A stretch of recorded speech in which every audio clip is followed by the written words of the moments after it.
यह कहानी है एक रानी और एक साधु की। कैसे रानी अपनी साधु के साथ अपनी प्यास बुझाती है। तो चलिए शुरू करते हैं कहानी। किसी समय एक शक्तिशाली राज्य था जिसका नाम था सुरजनागढ़। इस राज्य की रानी रानी वसुधा अपनी अद्वितीय सुंदरता और चतुराई के लिए प्रसिद्ध थी। उसका विवाह राजा विक्रमसेन से हुआ था, जो एक वीर योद्धा थे, लेकिन युद्धों और राजनीति में व्यस्त रहने के कारण वे अपनी रानी को वह प्रेम और समय नहीं दे पाते थे जिसकी उसे चाहत थी। उधर राज्य के सुदूर वन क्षेत्र में एक सिद्ध साधु महायोगी वीरेशानंद का आश्रम था। वे कठोर तपस्या में लीन रहते थे और उनके विषय में यह प्रसिद्ध था कि उन्होंने सभी सांसारिक इच्छाओं को त्याग दिया था।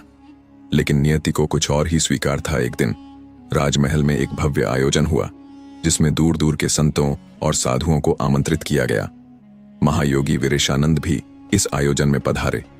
जब वे सभा में पहुंचे तो उनकी तेजस्वी उपस्थिति ने सबको मंत्रमुग्ध कर दिया। रानी वसुधा की दृष्टि जब पहली बार उन पर पड़ी तो वह उनकी दिव्य आभा और पुरुषोचित आकर्षण को देखकर स्तब्ध रह गई। रानी को पहली बार किसी पुरुष की उपस्थिति ने भीतर तक झकझोर दिया था। उसका मन बेचैन हो उठा।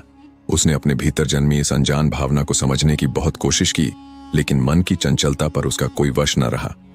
आयोजन समाप्त होने के बाद रानी ने अपने दासी के माध्यम से साधु को राजमहल में रुकने का निवेदन भिजवाया।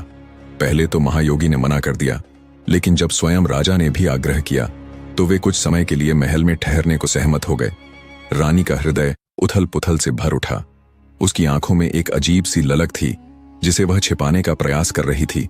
रात के गहन अंधकार में रानी चुपके से साधु के कक्ष की ओर बढ़ी। उसका हृदय धड़क रहा था, सांसें तेज हो रही थीं। उसने धीरे से कक्ष के द्वार पर दस्तक दी। साधु ने ध्यान भंग होते ही पूछा, कौन है?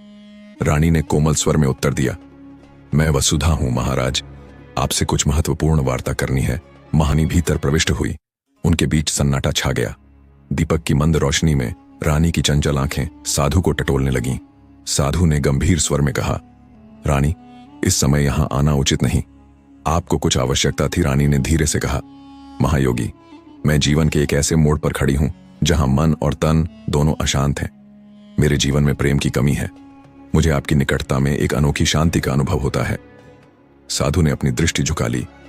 वे सांसारिक आकर्षण से ऊपर उठ चुके थे, लेकिन रानी की मोहकता और उसकी वेदना ने उनके तप को डगमगा दिया।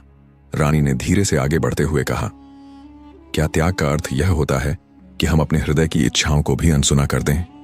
महायोगी ने अपनी आंखें बंद कर लीं, लेकिन उनके भीतर एक विचित्र स्पंदन जाग उठा था। वासना का जाल उन्हें अपनी ओर खींच रहा था। रानी ने धीरे से उनका हाथ पकड़ लिया। यह स्पर्श साधु के लिए एक नई अनुभूति थी। उन्होंने कभी किसी स्त्री को इस प्रकार अपने निकट अनुभव नहीं किया था। उनका मन एक भंवर में फंसने लगा। रानी ने कहा, संयम का मार्ग कठिन है, लेकिन प्रेम से बढ़कर कुछ भी नहीं। साधु ने गहरी सांस ली। उन्होंने रानी की ओर देखा। उनकी आंखों में एक तीव्र आकर्षण जागृत हो गया था, लेकिन तभी उनके भीतर की चेतना जागी। उन्होंने तुरंत अपना हाथ छुड़ाया और कठोर स्वर में बोले, रानी, यह उचित नहीं। मैं एक साधु हूं। मेरा मार्ग भिन्न है। यह क्षणिक आकर्षण तुम्हें दुख के अतिरिक्त कुछ नहीं देगा। रानी की आंखों में आंसू आ गए। उसने धीमे स्वर में कहा, तो क्या मेरी इच्छाएं अनसुनी ही रह जाएंगी? साधु ने अपनी आंखें बंद कर लीं और मंत्रोच्चार करने लगे। उनके मुख से बस इतना ही निकला, वासना को प्रेम मत समझो रानी।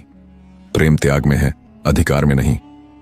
रानी कुछ क्षण रुकी, फिर धीरे धीरे पीछे हटी और कक्ष से बाहर निकल गई। जब सूरज उगा तो उसने स्वयं को बदला हुआ महसूस किया।